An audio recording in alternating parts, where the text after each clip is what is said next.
नमस्कार सभी को दोस्तों। हॉलीवुड में एक नई मूवी रिलीज हुई है सुपरमैन।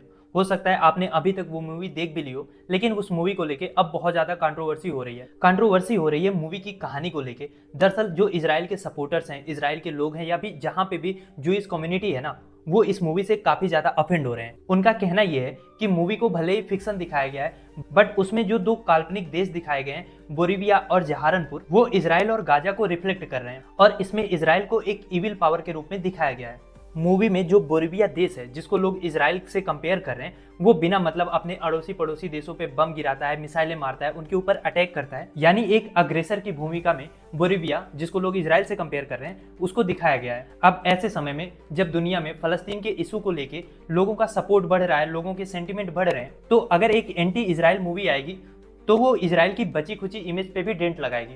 और इसी बात को लेके इजरायली काफी नाखुश हैं। अब इसको लेके जो फिल्म के डायरेक्टर हैं जेम्स गन, उन्होंने सफाई दी है कि मूवी में दिखाए गए सारे देश और पूरी कहानी फिक्शनल है और मूवी की जो स्क्रिप्ट है वो इजराइल गाजा कॉन्फ्लिक्ट होने से पहले ही लिखी गई थी। हालांकि उनका ये एक्सप्लेनेशन इजरायलियों के गले उतर नहीं रहा है, क्योंकि इजरायलियों की एक शिकायत और भी है कि चलो तुमने मूवी बनाई या जो दिखाया वो दिखाया, पर कम से कम हकीकत तो पूरा दिखाते, उसको नहीं छिपाते। क्योंकि 7 अक्टूबर को जो गाजा से इजराइल पे हमला हुआ था, जहां से ये पूरी लड़ाई शुरू होती है, उसको नहीं दिखाया गया है, ऐसा इजरायलियों का कहना है।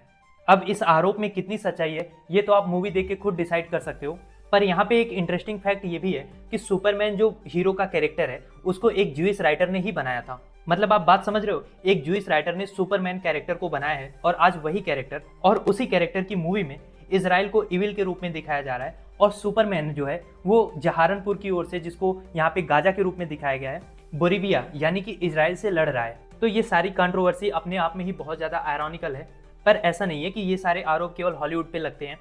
आप इंडिया में भी देख लो, बहुत सारी ऐसी मूवी बॉलीवुड में बनती हैं जिनको किसी खास वर्ग के प्रोपेगेंडा से जोड़ के देखा जाता है। चाहे आप द वैक्सीन वार की बात कर लो, या रिसेंट में जो अभी इमरजेंसी आई थी, the Kerala story, the Kashmir file, बहुत सारी ऐसी मूवियां हैं जिन पे ये सारे आरोप लगे हैं। पर यहाँ पे एक इंपॉर्टेंट सवाल ये आता है कि क्या क्रिएटिव एक्सप्रेशन और प्रोपेगेंडा के बीच में कोई लाइन होनी चाहिए, या इसको आर्टिस्ट फ्रीडम के नाम पे इस पे कोई बाउंड्री या लिमिट नहीं होनी चाहिए? क्या सोचते हैं आप इस बारे में? लिखिए अपनी राय कमेंट बॉक्स में। और इस टॉपिक का पूरा वीडियो आप चैनल पे भी जाके देख सकते हैं, नीचे जो लिंक दिया है उस पर भी क्लिक करके आप पूरा वीडियो देख सकते हैं।